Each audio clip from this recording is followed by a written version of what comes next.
Dans cette vidéo, nous allons voir les 3 techniques les plus efficaces pour stopper les ruminations mentales. Sophie a récemment commis une erreur mineure au travail et elle ne cesse de repenser à cet incident. Elle se demande même si les collègues l'ont marqué et ce qu'ils pensent d'elle maintenant.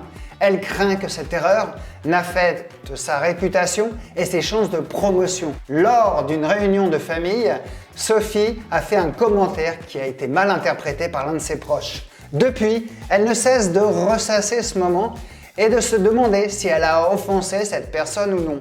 Elle s'inquiète de l'impact que cela pourrait avoir sur leur relation à l'avenir. Sophie aussi s'inquiète de son avenir et de sa sécurité financière.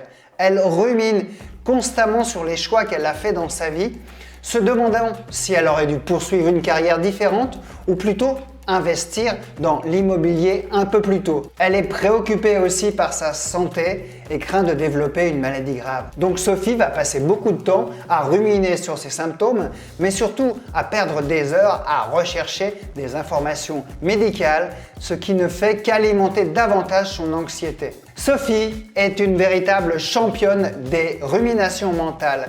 Vous savez, ces pensées qui tournent en boucle sans rien résoudre.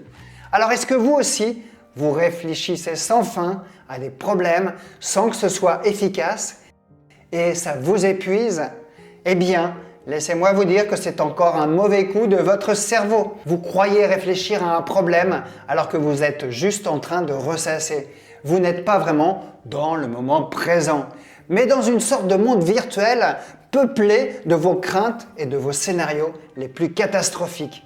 Mais pourquoi on se fait tous avoir comme cela? Cela peut être une habitude qui a pris votre cerveau, une très mauvaise habitude comme de fumer, de manger trop de sucreries, de trop manger.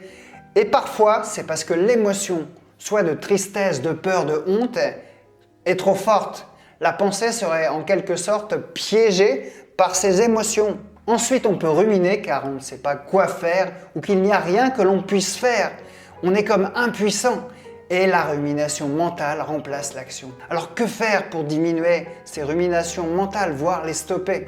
Eh bien, il est bon de repérer le plus tôt possible lorsque le train des ruminations mentales arrive. J'appelle cela le train car c'est comme un TGV. Contrairement au train qui s'arrête dans toutes les gares, pratiquement, le TGV s'arrête très peu et vous en avez pour des heures avant de descendre. Il faut donc apprendre à ne pas monter dans ce TGV des ruminations mentales, car une fois que vous allez être dedans, il est quasiment impossible d'en descendre avant des heures. Ensuite, vous pouvez vous poser ces 3 questions. Depuis que je suis en train de réfléchir à ce problème, est-ce que j'ai réellement avancé? La deuxième question est, est-ce que maintenant, j'y vois plus clair dans ma situation? Et la troisième question, est-ce que cette rumination m'a réellement apporté un soulagement? Si vous avez répondu non aux 3 questions, ce que vous êtes en train de faire, c'est ruminer et non réfléchir. Cela ne vous sert à rien. Même si je sais qu'il est difficile pour vous de s'arrêter, car ne pensez pas que, même si je suis thérapeute, j'échappe moi aussi à ces ruminations. Je me fais avoir aussi par mon cerveau, mais peut-être un peu moins de vous pour l'instant. Après cette vidéo, croyez-moi, vous allez devenir des experts à détecter vos ruminations et à les stopper. Ce qui marche aussi pas mal pour moi, c'est que je me demande si c'est le bon moment pour réfléchir à ce problème. Lorsque je suis en train de penser à mon travail, à un problème par exemple de comptabilité et qu'il est 9h du soir et que je suis en train de regarder un bon film, je pense clairement que ce n'est pas le bon moment. Je n'ai pas accès au logiciel car il est à mon cabinet et je suis censé me détendre. Alors ce que je fais, et ce que vous pouvez faire aussi, c'est vous donner rendez-vous plus tard pour réfléchir à votre problème. Par exemple, je peux me dire, je vais penser au problème demain matin à 8h pendant 1 heure. Si je peux agir dessus, alors tant mieux. Si ce n'est pas possible, alors je peux demander de l'aide.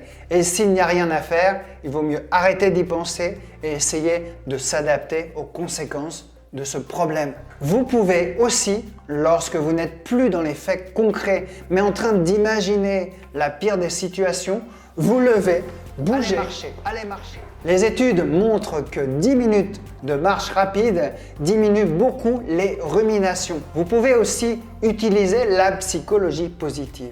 Alors, qu'est-ce que la psychologie positive? Pendant des années, les psychologues se sont attachés à étudier ce qui allait mal chez les gens. Ce qui est bien en soi, cela a pu permettre de classifier les maladies mentales et de les soigner. En 1998 est créée par Martin Seligman la psychologie positive, qui étudie tout ce que font les gens qui vont très bien, ce qu'ils pensent, les émotions qu'ils favorisent, comment ils agissent. Les études se sont aperçues alors que les gens qui vont bien ruminent positivement, c'est-à-dire qu'ils se repassent en boucle les bons souvenirs de la journée, de la semaine ou du passé. Et c'est ce que vous pouvez faire aussi.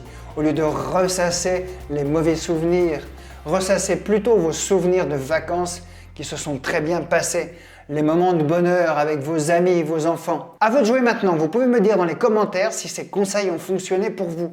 Vous pouvez aussi profiter d'une formation offerte d'1 heure en vidéo, ainsi que d'un livre numérique pour calmer vos crises d'angoisse et d'anxiété. Vous pouvez aussi prendre rendez-vous avec moi pour passer 45 minutes gratuitement au téléphone.